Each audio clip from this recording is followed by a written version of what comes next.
نحمده ونصلي على رسوله الكريم أما بعد فأعوذ بالله من الشيطان الرجيم بسم الله الرحمن الرحيم وآخرين منهم لما يلحقوا بهم وهو العزيز الحكيم ذلك فضل الله يؤتيه من يشاء وقال النبي صلى الله عليه وسلم لو كان الدين بالثريا لتناوله رجل من أبناء فارس أو كما قال عليه الصلاة والسلام اللهم صل على محمد النبي الأمي وعلى آله وأصحابه وبارك وسلم۔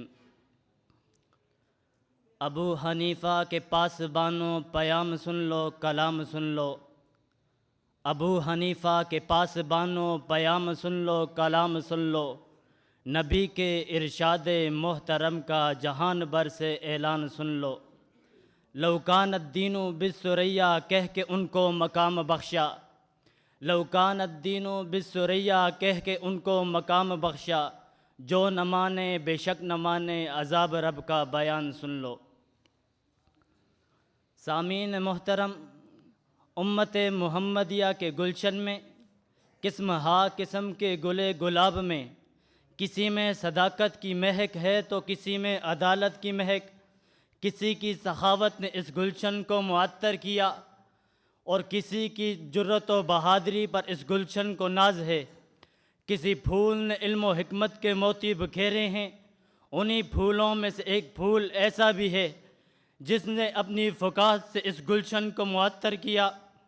امام بخاری اپنی صحیح بخاری میں نقل فرماتے ہیں، صحابہ اکرام میں سے ایک صحابی نے حضور علیہ السلام سے عرض کیا، یا رسول اللہ صلی اللہ علیہ وسلم وآخرین منہم لما یلحقوا بہم کا مصداق کون ہے؟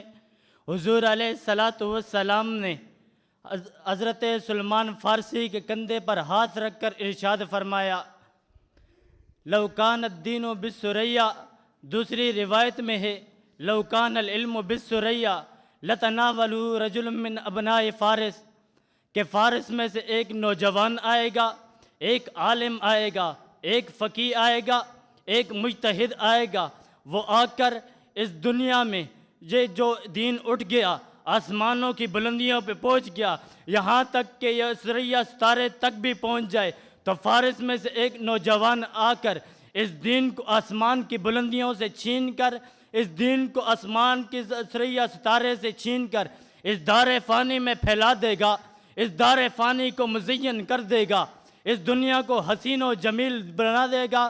پھر میں دیکھتا ہوں حضور علیہ السلام کا یہ فرمان مبارک اسی ہجری میں پورا ہوتا نظر آتا ہے، جب ثابت کے گھر میں نعمان جیسی عظیم شخصیت پیدا ہوتی ہے۔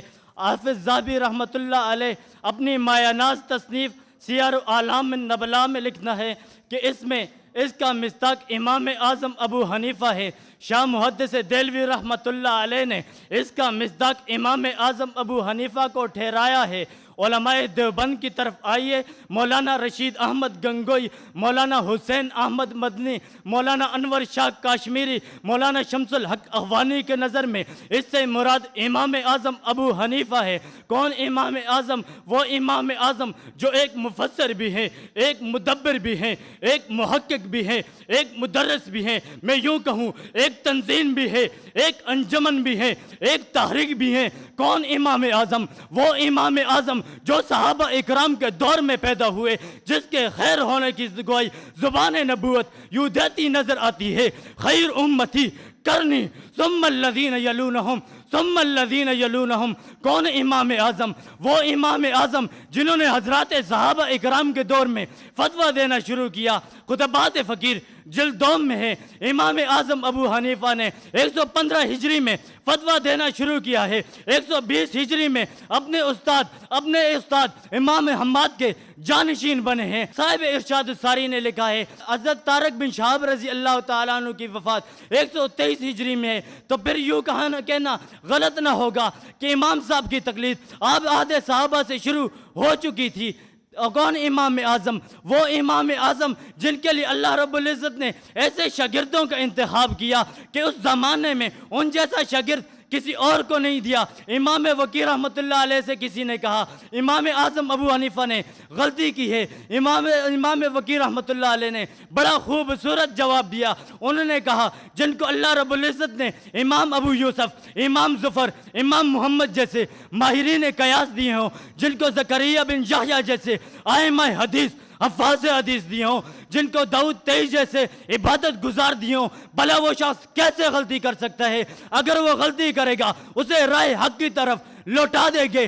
کون امام اعظم؟ وہ امام اعظم جو فقہ کی سب سے پہلے تدوین کرتے ہیں اور ان کی اتباع کرتے ہوئے امام مالک موتا کو اسی انداز پر مرتب کرتے ہیں۔ پھر میں یوں کہوں، حضور علیہ السلام کے زمانے میں قرآن پھیلا ہوا تھا، قرآن منتشر تھا، صدیق اکبر اس کو جمع کر کے جامع القرآن بنے ہیں۔ حضرت امام اعظم ابو حنیفہ کے دور میں علم پھیلا ہوا تھا، امام اعظم ابو حنیفہ نے علم کو جمع کر کے جامع العلم بنے ہیں۔ امام اعظم ابو حنیفہ تیری جاہ و منزلت کا کیا کہنا؟ امام اعظم ابو حنیفہ تیری جاہ و منزلت کا کیا کہنا؟ تیرے نام کا ڈنکا بجا کے چھوڑوں گا، جو جلتے ہیں تیرے نام سے ملحق و زندیق، میں ان کو خدا کے غضب سے ڈرا کے ٹھہروں گا۔ وآخر دعوانا ان الحمدللہ رب العالمین۔